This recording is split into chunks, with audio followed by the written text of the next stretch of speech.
શ્રી કૃષ્ણ કહે છે, જે ઘરમાં આ 5 વસ્તુઓ હશે ત્યાં ક્યારેય નહીં આવે દુઃખ અને ગરીબી. શું તમે પણ કરવા માંગો છો અંબાણી અદાણી જેવી કમાણી? શું તમે પણ તમારું કિસ્મત ક્યારે ચમકશે તેની જોઈ રહ્યા છો રાહ? તો સૌથી પહેલા તમારા ઘરમાં લઈ આવો આ 5 વસ્તુઓ. કારણ કે રૂપિયાવાળા લોકો કોઈને કહેતા નથી પણ પોતાના ઘરમાં હંમેશા રાખે છે આ 5 વસ્તુઓ. જેનાથી વધે છે તેમની સંપત્તિ. આ વસ્તુઓ ગણાય છે તેમનો લકી ચાર્મ.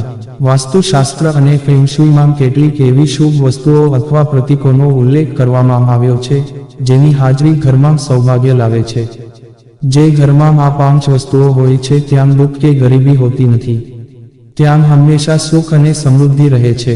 તો ચાલો જાણીએ આ વિડીયોમાં કે કઈ છે શુભ વસ્તુઓ જે ઘરમાં સૌભાગ્ય લાવે છે. અને જો મિત્રો તમને અમારો વિડીયો ગમે તો લાઈક શેર સબસ્ક્રાઇબ કરો. ધન્યવાદ. 1. સ્વસ્તિક. સ્વસ્તિક એ હિન્દુ સંસ્કૃતિનું એક મહત્વનું પ્રતીક છે. એ ધર્મનો એક આધાર છે. સ્વસ્તિક એ ગણેશજીને પણ ખૂબ જ પ્રિય પ્રતીક છે. આ પ્રતીક દરેક શુભ સ્થળે જોવા મળે છે. ખાસ કરીને મુખ્ય દરવાજા પર રોજ એક રોલ વડે સ્વસ્તિક ચિહ્ન બનાવો અથવા પુષ્ય નક્ષત્ર જેવા શુભ સમયે દરવાજાની ઉપર અને મધ્યમાં ચાંદીનું સ્વસ્તિક લગાવો. જેના કારણે ઘરમાં હંમેશા સકારાત્મકતા અને સમૃદ્ધિ બની રહે છે. 2. ધાતુનો કાચબો. વાસ્તુશાસ્ત્રની વાત કરીએ કે પછી ફેંગ શુઈની વાત કરીએ તો કાચબાને તેમાં ખૂબ જ મહત્વ આપવામાં આવે છે. સામાન્ય રીતે કોઈના ઘરમાં જીવંત કાચબો હોય તો તેને પણ શુભ માનવામાં આવે છે. એવું કહેવાય છે કે કાચબો એ તમારા ઘરે રહીને તમારા દુઃખો હરી લે છે.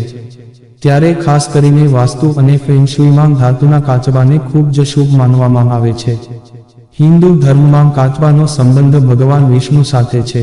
ઘરની ઉત્તર દિશામાં પિત્તળ અથવા સોના ચાંદીનો કાચબો સ્થાપિત કરો. તમને જલ્દી જ શુભ પરિણામ મળશે. 3. શ્રીયંત્ર. હિન્દુ ધર્મમાં શ્રીયંત્રનો વિશેષ મહત્વ રહેલું છે.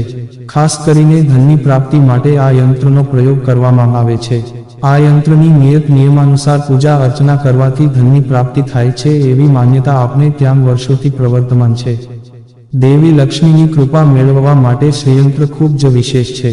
જે ઘરમાં શ્રીયંત્ર રાખવામાં આવે છે અને વિધિ પ્રમાણે પૂજા કરવામાં આવે છે ત્યાં માં લક્ષ્મી હંમેશા વાસ કરે છે. 4. ગોમતી ચક્ર. શુભ સમયે અથવા શુક્રવારે ઘરમાં 11 ગોમતી ચક્ર લાવો. ત્યારબાદ તેને માતા લક્ષ્મીના ચરણોમાં અર્પણ કરો અને તેમની પૂજા કરો. ત્યારબાદ ગોમતી ચક્રને લાલ કપડામાં લપેટીને ધન સ્થાન પર રાખો. પૈસા ઝડપથી વધશે. ગોમતી ચક્રને પણ ખૂબ શુભ માનવામાં આવે છે. ગોમતી ચક્રથી શુભ સંકેત મળે છે. 5. દક્ષિણાવર્તી શંખ. ખાસ કરીને શુક્રવારને લક્ષ્મીજીનો વાર માનવામાં આવે છે. આ દિવસે પૂજા અર્ચના કરવાથી પણ સારો એવો ધન લાભ થાય છે. એમાંની ખાસ કરીને ઘરમાં શંખનાદ કરવાથી વિશેષ લાભ થાય છે. શંખનાદથી ઘરમાંથી નેગેટિવ એનર્જી દૂર થાય છે અને હકારાત્મક ઉર્જાનો સંચાર થાય છે.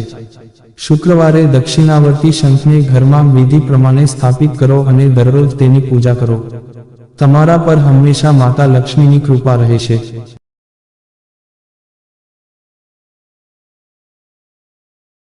જો મિત્રો તમને અમારો આ વિડીયો પસંદ આવ્યો હોય તો લાઈક શેર સબસ્ક્રાઇબ કરવાનું ભૂલશો નહીં. આવા નવા વિડીયો જોવા માટે અમારી YouTube channel Gujarati Hindi motivational સ્ટોરીને સબસ્ક્રાઇબ કરો. બાજુમાં રહેલ બેલ બટન ક્લિક કરો તેથી તમને અમારા નવા વિડીયોની નોટિફિકેશન મળે. ધન્યવાદ. નોંધ: આ વિડીયોમાં આપેલી કોઈ પણ માહિતીની ચોકસાઈ અથવા વિશ્વસનીયતાની ખાતરી આપવામાં આવતી નથી. આ માહિતી જ્યોતિષ, પંચાંગ, માન્યતાઓ અથવા ધાર્મિક ગ્રંથો જેવા વિવિધ માધ્યમોમાંથી એકત્રિત કરવામાં આવી છે અને તમારી સમક્ષ રજૂ કરવામાં આવી છે. અમારો ઉદ્દેશ્ય માત્ર માહિતી પૂરી પાડવાનો છે. Gujarati Hindi motivational story YouTube channel તેની સત્યતા અને સિદ્ધ હોવાની અધિકૃતતા આપી શકતા નથી. કોઈ પણ રીતે તેનો ઉપયોગ કરતા પહેલા કૃપા કરીને સંબંધિત નિષ્ણાતની સલાહ અચૂક લેવી.